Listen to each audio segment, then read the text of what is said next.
आपण पाहत आहात KS न्यूज मराठी।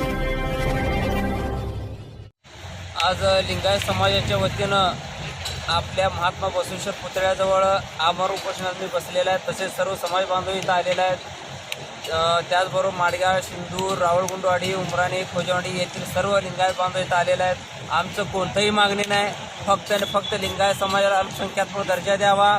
लिंगायत समाजाच्या महामंडळ आर्थिक विकास महामंडळ स्थापन केलेलं आहे, त्याला भरभरून निधी द्यावं आणि आपल्या सोलापूर जिल्ह्यातील मंगळवेढा येथे महात्मा बसवेश्वर यांचे आंतरराष्ट्रीय स्मारक व्हावं यासाठी आम्ही उपोषण करायला लागलेलं आहे। ह्यात मी काय आम्ही ताजमहाल बांधून द्या किंवा दुसरं कोणतेही वैयक्तिक मागणी आम्ही काही करायला लागलो नाही। आमच्या समाजाच्या वतीनं आम्ही मागणी करायला लागलेलं आहे। आता राज्य शासनानं याकडं लक्ष द्यावं आणि लिंगायत बांधवाकडं खरोखर लक्ष द्यावं।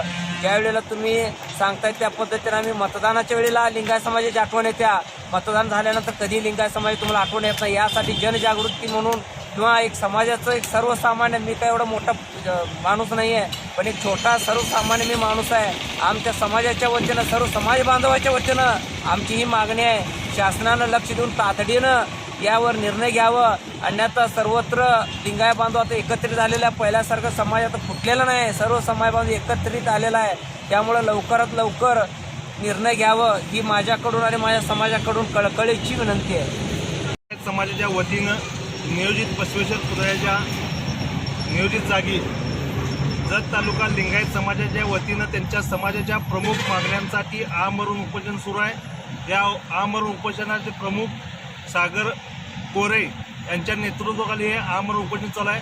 तर प्रामुख्यानं लिंगायत समाजाच्या मागण्या आहेत त्या गेल्या अनेक वर्षापासून या सरकारकडे मागण्या आहेत, पण राज्य शासन फक्त वोट बँक पॉलिटिक्स म्हणून या समाजाचा मतदानासाठी उपयोग म्हणून फक्त याकडे बघतं आणि या समाजाच्या प्रश्नाला न्याय देण्याचं टाळतं।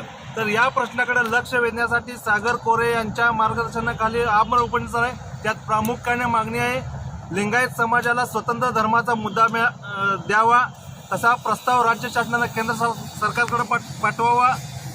मंगळवेढा जिल्हा सोलापूर येथील जगज्योती महात्मा बसवेश्वरांचं आंतरराष्ट्रीय स्मारक करण्याचं देवेंद्र फडणवीसांनी अनेक वेळा जाहीर केलं, पण प्रत्यक्षात त्याची कुठलीही कार्यवाही केली नाही। याही प्रश्नाकडे लक्ष वेधण्याचा प्रयत्न आहे।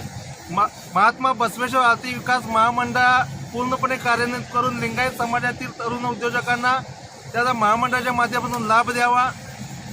सर्व शासकीय कार्यालयामध्ये राज्यस्तरावर देशस्तरावर महात्मा बसवेश्वरांची जयंती साजरी करावी। लिंगायत समाजाची श्रद्धास्थानं असलेल्या देवस्थानाला विशेष तीर्थक्षेत्र विकास आराखड्यातून निधी उपलब्ध करून द्यावा। शालेय पाठ्यपुस्तक अभ्यासक्रमामध्ये नव्या पिढीला महात्मा बसवेश्वरांच्या कार्याची ओळख व्हावी, यासाठी शालेय पाठ्यपुस्तकामध्ये बसवेश्वरांचा कार्याचा समावेश करावा। यासह अनेक मागण्यांसही हे आमरण उपोषण चालू आहे। तरी राज्य शासनानं तात्काळ या आंदोलनाची दखल घेऊन या प्रश्नांची सोडवणूक करण्यासाठी कार्यवाही करावी, या समाजाचा अंत पाहू नये एवढंच या निमित्तानं आवाहन करतो।